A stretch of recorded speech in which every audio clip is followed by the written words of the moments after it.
بسم الله الرحمن الرحيم. نحمد الله العظيم ونصلي ونسلم على رسوله الكريم وما بعد. فقد قال الله تعالى في القرآن الكريم بعد أعوذ بالله من الشيطان الرجيم بفضل بسم الله الرحمن الرحيم. لا تفسدوا في الأرض بعد إصلاحها. قال نبينا صلى الله عليه وسلم كل محدثة بدعة وكل بدعة ضلالة وكل ضلالة في النار. صدق الله العظيم صدق رسوله النبي الكريم. புகழும் புகழ்ச்சியும் ஏறவல்லவனான அல்லாஹ் ஒருவனுக்கே உண்டாவதாக. அவனின் சாந்தியும் சமாதானமும் என்பதற்கான கண்மணி நாயகம் ஸல்லல்லாஹு அலைஹி வஸல்லம் அவர்களின் மீதும் சத்திய சஹாபாக்கள் தாபிஈன்கள் தபா தாபிஈன்கள் நாதாக்கள் ஷஹதாக்கள் வலிமார்கள் நல்லடியார்கள் இங்கே வந்திருக்கின்ற அத்துணை பேரின் மீதும் நின்றவர்களுமாக. அன்பானவர்களே, அல்லாஹ் தஆலா மனிதனை படைத்து அந்த மனிதனுடைய உடலுக்கு தேவையான அவயங்களை எல்லாம் ரப்பல் ஆலமீன் படைத்தார். அப்படி அந்த படைக்கப்பட்ட அவயங்களிலேயே மிகவும் கவனிக்கத்தக்கக்கூடிய அவயம் எது என்று பார்த்தோம் என்று சொன்னால் மூளை. காரணம், அன்பானவர்களே, இதயம் துடித்தாலும் மூளையினுடைய நரம்புகள் செயலிழந்து விட்டது என்று சொன்னால் அந்த மனிதன் படுத்த படுக்கையாக ஆகிவிடுவான் என்பது நிதர்சனமான உண்மை. இப்படிப்பட்ட அந்த மூளையை வைத்துக் கொண்டு இன்றைக்கு மனிதர்கள் பல நவீன தொழில்நுட்பங்களை படைத்துக் கொண்டிருக்கிறார்கள், உருவாக்கி கொண்டிருக்கிறார்கள். நல்ல வழியிலேயும் அதை உருவாக்குகின்றார்கள், கெட்ட வழியிலேயும் அதை உருவாக்கி கொண்டிருக்கின்றார்கள். தான் உருவாக்கிய அந்த நவீன தொழில்நுட்பங்களை வைத்து அந்த மனிதன் நல்ல வழியிலே செலவு செய்கின்றான் என்று சொன்னால் அதிலே வெற்றியை அவன் நிச்சயம் காணலாம்.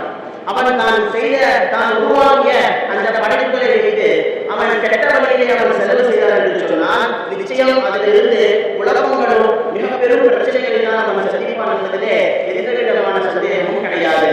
அப்படி உருவாக்கப்பட்ட 1950ஆம் ஆண்டு ஜான் மெக்கார்த்தி என்பவரின் மூலமாக உருவாக்கப்பட்டதுதான் AI என்ற செயலி. அதாவது ஆர்டிபிஷியல் இன்டெலிஜென்ஸ் என்பதாக அதற்கு பெயர் சொல்லப்படும். இதை ஆரம்ப காலத்திலே ஒரு போட்டோவிற்கு அசைவுகளையும் பேசும்படியாக ஒரு சின்ன அசைவுகளையும் கொடுத்து வந்த பிறகு அது நாளடைவிலே வளர்ச்சி அடைந்து எந்த அளவிற்கு வந்து இருக்கிறது என்று சொன்னால் ஒரு செத்து போன உடலுக்கு உயிர் வந்தால் எப்படி எழுந்து நடக்குமோ, எப்படி எழுந்து பேசுமோ, எப்படி பார்க்குமோ, அது போன்றவர்களெல்லாம் உருவாக்குவதாக அந்த AI என்ற செயலின் மூலம் கொண்டு வந்து நிறுத்திவிட்டார்கள். இதிலிருந்து வரக்கூடிய ஒரு கெட்ட விஷயம் என்ன அப்படின்னு பார்த்தோம் அப்படின்னா, இதை வைத்துக் கொண்டு ஆபாசமான முறையிலே சித்தரிக்கின்றார்கள். உண்மைக்கு புறம்பான விஷயங்களை எல்லாம் புகுத்தி மக்களை வழிகேட்டிலே கொண்டு போய் கொண்டிருக்கின்றார்கள். மாணவர்களே, ஒரு தாய் தன்னுடைய மகனுக்கு, அதாவது வெற்றி பெற்ற தன்னுடைய மகனுக்கு மெடல் அணிவிக்கிறாங்க. இதுதான் ஒரு உண்மையான வீடியோ. அந்த வீடியோவை இந்த AI என்ற செயலின் மூலம் எப்படி ஆக்கிட்டாங்க அப்படின்னா, அந்த தாய் தன்னுடைய மகனுக்கு மெடல் அணிவிக்கும் போது ஆபாசமான முறையிலே முத்தம் கொடுப்பதை போல அவர்கள் ஆக்கிவிட்டார்கள். இப்படி அந்த செயலியை வைத்து கெட்ட வழியிலே அவர்கள் மக்களை திருப்பிக் கொண்டிருக்கின்றார்கள். அடுத்தபடியாக பார்த்தோம் என்று சொன்னால், இந்த AI என்ற செயலின் மூலமாக சாதாரணமான முறையிலே கெட்ட வார்த்தைகளை பேசிக் கொண்டிருக்கின்றார்கள். ஒரு செய்தி வாசிக்கக்கூடிய ஒரு பெண்மணி, அந்த பெண்மணியுடைய வாயிலிருந்து எது போன்ற வார்த்தைகள் எல்லாம் வரக்கூடாதோ அந்த வார்த்தைகளை எல்லாம் வர வைத்து ஒரு சிரிப்பு கூட்டுவதை போல அவர்கள் காட்டிக் கொண்டிருக்கின்றார்கள். ஒரு புறம் நமக்கு அதை சிரிப்பை வரவழைத்தாலும் மறுபுறம் நம்மளுடைய பிள்ளைகள் அதை பார்த்து வெளியில் சென்று அதே போல பேசுகின்றார்கள், அதே போல செய்து கொண்டிருக்கின்றார்கள் என்பதை பார்த்தால் மிகவும் கஷ்டமாக இருக்கின்றது. இப்படி அந்த AI என்ற செயலின் மூலம் மிகவும் வழிகேட்டான தவறான வழியிலே மக்களை அவர்கள் கொண்டு சென்று கொண்டிருக்கின்றார்கள்.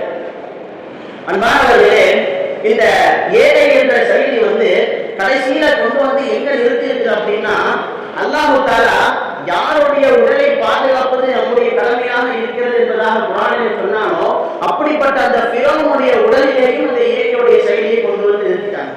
அந்த ஃபிரௌனுடைய உடலை அந்த AI மூலமா காட்டுறதுனால அது வாய்ப்பு வந்து சிரிக்கிற மாதிரியும் பேசுறது மாதிரியும் இது போன்ற ஒரு செயல்களை எல்லாம் மக்களை காட்டிக் கொண்டிருக்கிறார்கள். ரப்பல் ஆலமீன் அது எச்சரிக்கையாக, தன்னை இணை வைத்தவனுக்கு, தன்னை எதிராக இருந்தவனுக்கு எச்சரிக்கையாக, பின்னால் வரக்கூடியவர்களுக்கு ஒரு படிப்பினையாக விட்டு சென்ற ஃபிரௌனுடைய அந்த உடலை இவ்வாறு செய்து கொண்டிருக்கின்றார்கள் அந்த ஏன் என்ற செயலின் மூலமாக. இதனால் மக்களுக்கு மத்தியிலே ஒரு குழப்பம் தான் நிலவிக் கொண்டிருக்கின்றது. நிச்சயமாக அல்லாஹ் தஆலா குழப்பம் செய்வர்களை விரும்ப மாட்டார் என்பதாக திருக்குறானில் வந்திருக்க, அதே போல வரம்பு மீறுவர்களையும் ரப்பல் ஆலமீன் விரும்ப மாட்டார் என்று திருக்குறானில் வந்திருக்க, இவர்கள் எல்லாம் வரம்பு மீறி இந்த செயலின் மூலம் அவர்கள் செய்து கொண்டிருக்கின்றார்கள். இது ரொம்ப காலத்துக்கு நீடிக்காது. ஈசா அலைஹிஸ்ஸலாம் அவங்க அல்லாஹ்வுடைய உதவியை கொண்டு களிமண்ணால ஒரு வவ்வால் போன்ற ஒரு பறவையை செய்யறாங்க. செஞ்சு அல்லாஹ்வுடைய உதவியை கொண்டு அதற்கு உயிர் கொடுத்து பறக்க வைக்கிறாங்க. அது மக்களுடைய கண்ணுக்கு எட்டிய தூரம் வரைக்கும் பறந்து போய் கீழே விழுந்து செத்து போயிடுது. அது மாதிரிதான் இந்த ஏஐ என்ற செயலி பார்ப்பதற்கு வளர்ந்து கொண்டிருப்பதாக தெரிந்தாலும் ரப்பல் ஆலமீன் நிச்சயமாக நாளடைவிலே அதை இல்லாமல் ஆக்கிவிடுவார் என்பதில் எந்த விதமான சந்தேகமும் கிடையாது. அவ்வாறு இருந்த போதிலும் இந்த ஏஐ என்ற செயலி மூலம் கெட்ட வழியிலே மக்களை கொண்டு சென்றிருக்கின்றார்கள் என்பதுதான் கவலைக்குரிய விஷயம். இந்த ஏஐ செயலி அப்படி என்ன செய்கிறது என்பதாக அவர்கள் தலையிலே தூக்கி வைத்து கொண்டாடி கொண்டிருக்கின்றார்கள். நம்முடைய முன்னோர்கள் செய்யாதவையா இந்த ஏஐ செய்து கொண்டிருக்கின்றது? தொழில்நுட்பம் என்ற ஒரு ஏஐ கிட்ட இருக்கிற அதை வச்சுக்கிட்டு ரொம்ப பண்றாங்க. ஆனா அந்த தொழில்நுட்பம் என்பது நம்முடைய முன்னோர்களிடத்திலே இருந்திருக்கின்றது. 10,000 பேர்களை கொண்ட ஒரு படை, மிகப்பெரும் படை மதீனாவை தாக்குறதுக்காக வராங்க. அப்படி வரும்பொழுது இந்த செய்தி ரசூலுல்லாஹ்க்கு கிடைச்சிருச்சு. கிடைச்ச உடனே ரசூல் ஸல்லல்லாஹு அலைஹி வஸல்லம் வந்து அங்க இருக்கிற சஹாபாக்களை மஷூரா பண்றாங்க. அப்ப சல்மான் ஃபாரிஸி ரலியல்லாஹு அன்ஹு கிட்ட கேட்கும் பொழுது மதீனாவை சுற்றிலும் நாம் அகல் தோன்றலாம், மதீனாவை சுற்றி நாம் என்ன பண்ணலாம், அகல் தோன்றலாம் என்பதாக ஒரு தொழில்நுட்ப கருத்தை அவர்கள் சல்மான் ஃபாரிஸி ரலியல்லாஹு அன்ஹு அந்த இடத்திலே நமக்கு எடுத்துரைக்கின்றார்கள். அதே போல அந்த மஷூராவின் பிரகாரம் செய்யப்பட்ட அந்த அகல் தோன்றுதல் இறுதியிலே வெற்றியை தந்து அந்த வந்தவர்கள் எல்லாம் திரும்பி போனார் என்பதாக வரலாறு. அது மட்டும் கிடையாது, இந்த ஏஐ என்ற செயலி இருக்கின்றதே, அது ஒரு விஷயத்தை செய்யுது அப்படின்னா அதற்கு ஒரு ஒப்புமை இருக்கணும். அந்த ஒப்புமை இல்லாமல் அதனால செய்ய முடியாது. இதற்கு தமிழ ஒப்புமை என்றும் அரபியில வந்து கியாஸ்னு சொல்லுவாங்க. இந்த கியாஸ் எல்லாம் நம்மளுடைய முன்னோர்கள் எல்லாம் எடுத்து காமிச்சினாங்க. இமாம் கஸாலி ரஹ்மத்துல்லாஹி அலைஹி அவங்க வந்து சொல்லுவாங்க, ஒரு பெண் உடல் பசிக்காக அல்லாமல் தன்னுடைய வயிற்று பசிக்காக தன்னுடைய உடம்பை இருக்கின்றார் என்று சொன்னால் அந்த பகுதியில இருக்கின்ற செல்வந்தர்கள் அத்தனை பேருக்கும் அந்த பெண்மணிகளுடைய பாவம் பங்கு வைக்கப்படும் என்பதாக இமாம் கஸாலி ரஹ்மத்துல்லாஹி அலைஹி சொன்னாங்க.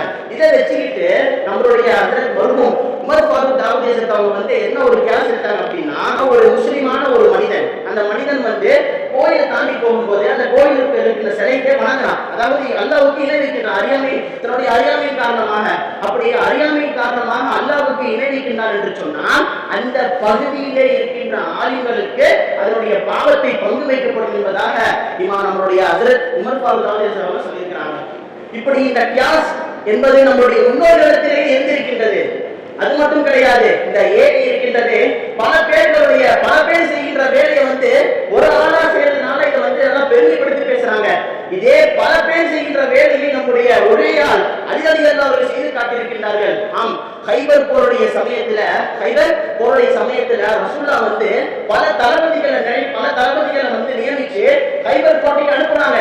ஆனா அவங்களால அதை கைப்பற்ற முடியாத திரும்பி வந்த பிறகு ரசூலுல்லாஹ் சொன்ன வார்த்தை, நாளை ஒரு மனிதரிடத்தில் இந்த கொடியை தரப்போகின்றேன், அந்த மனிதர் அல்லாஹ்வை பிரியப்படுவார், அவருடைய தூதரையும் பிரியப்படுவார், அல்லாஹ்வும் அவருடைய தூதரும் அவரை பிரியப்படுவார் என்பதாக சொல்லி அதிகாரிகளிடத்திலே கொடுக்கின்றார்கள் கொடியை. அடுத்த நாள் கொண்டு போய் அந்த ஹைபருடைய கோட்டைக்கு போகின்றார்கள். அதனுடைய கதவை உடைத்து அந்த கதவையே தன்னுடைய கேடயமாக எடுத்துக்கொண்டார்கள். கிட்டத்தட்ட அந்த கதவு இருக்கின்றதே அதை 70 பேர்கள் தூக்கினால்தான் அதை சுமக்க முடியும் என்பதாக இருக்க, அலி ரலியல்லாஹு அன்ஹு ஒத்த ஆள் சிங்கம் போல அந்த கோட்டைக்கு நுழைந்து ஹைபர் என்ற கோட்டையை கைப்பற்றினார் என்று சொன்னால் எந்த அளவுக்கு அவருடைய திறமை இருந்திருக்கின்றது. பல பேர் செய்கின்ற வேலையை இந்த ஏஐ செயலின் காரணமாக இதை வந்து முற்படுத்தி பெருமையெல்லாம் எடுத்து பேச முடியாது. காரணம் நம்மளுடைய முன்னோர்கள் அத்தனையும் செய்து காட்டியிருக்கின்றார்கள். இது என்னென்ன செயல்களை எல்லாம் செய்து கொண்டிருக்கின்றதோ அதை விட மேலாகத்தான் நம்முடைய முன்னோர்கள் செய்திருக்கின்றார்கள். இந்த ஏஐ இருக்கின்றதே தவறான வழியில் பயன்படுத்தும் பொழுது மக்களுக்கு மத்தியிலே குழப்பத்தையும் விதத்தை உண்டுவாக்கும் என்பதில் எந்த விதமான சந்தேகமும் கிடையாது. அன்பானவர்களே, கடைசியாக ஒன்றை சொல்லி முடிக்கின்றேன். இந்த ஏஐ மூலியமாக வரக்கூடிய குழப்பம்தான். ஆனால் இதை விட மிகவும் வீரியமிக்க குழப்பம் மனிதன் மூலமாக வரக்கூடிய குழப்பம் தான். இன்றைக்கு ஆங்காங்கே எங்கெங்கேயோ நான் மஹதி, நான் ஈசா அலைஹிஸ்ஸலாம் என்பதாக சொல்லிக் கொண்டு எங்கெங்கேயோ கலந்து கொண்டிருக்கின்றார்கள், மக்களை திசை திருப்பி கொண்டிருக்கின்றார்கள். இந்த காலகட்டத்திலே விதத்துகளும் பித்னாக்களும் பரவுகிறது என்று சொன்னால் கியாமத் நாளுடைய அடையாளத்தை நபி ஸல்லல்லாஹு அலைஹி வஸல்லம் அவர்கள் சொல்லியிருக்கின்றார்கள் என்று நன்றாக ஞாபகம் வைத்துக் கொள்ளுங்கள். எனவே இந்த குழப்பமான காலத்திலே நாம் தான் நம்முடைய ஈமானை பாதுகாத்துக் கொள்ள வேண்டும். நம்முடைய ஈமானை அல்லாஹ்விடத்திலே பாதுகாப்புக்காக நாம் துஆ செய்ய வேண்டும் அன்பானவர்களே. எனவே ரப்பல் ஆலமீன் நமக்கும் நம்முடைய சந்ததிகளுக்கும் ஈமானோடு வாழ்ந்து மரணிக்கும் போது கலிமாவோடு மரணிக்கக்கூடிய தௌஃபீக் வல்ல ரஹ்மான் தந்தல் புரிவானாக. ஆமீன். வாஹிரு தஅவானா அல்ஹம்துலில்லாஹி ரப்பில் ஆலமீன். அஸ்ஸலாமு அலைக்கும்.